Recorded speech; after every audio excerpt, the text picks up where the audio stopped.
Happy morning everyone. ఇందాకే ఒక చిన్న డ్రీమ్ నేను కోసాను. బ్రతికితే కరివేపాకు చెట్టులా బ్రతకాలి, ఎందుకంటే కోసే కొద్దీ చిగురిస్తుంది. జీవితంలో విమర్శలు, అవమానాలు, అడ్డంకులు, ఆటంకాలు వస్తాయి, ఎదురవడం సహజం. కానీ వాటికి అక్కడే ఉండి ఆగిపోకూడదు, తిరిగి బలంగా ఎదగడం నేర్చుకోవాలి. కరివేపాకు చెట్టు కోసే కొద్దీ ఎలాగైతే చిగురిస్తుందో, జీవితంలో పడిపోయినా నిరాశపడిన ప్రతిసారి తిరిగి మళ్ళీ మనం లేవాలి.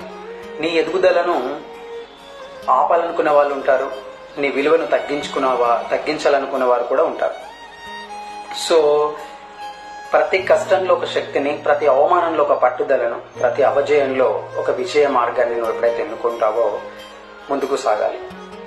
కరివేపాకు చెట్టు కోసే కొద్దీ ఎలాగైతే చిగురిస్తుందో, అలాగే జీవితంలో ఎన్ని కష్టాలు వచ్చినా మనం మళ్ళీ ఇంకా ఎక్కువగా బలంగా, మరింత బలంగా లోపలికి వెళ్ళి ముందుకు సాగాలి.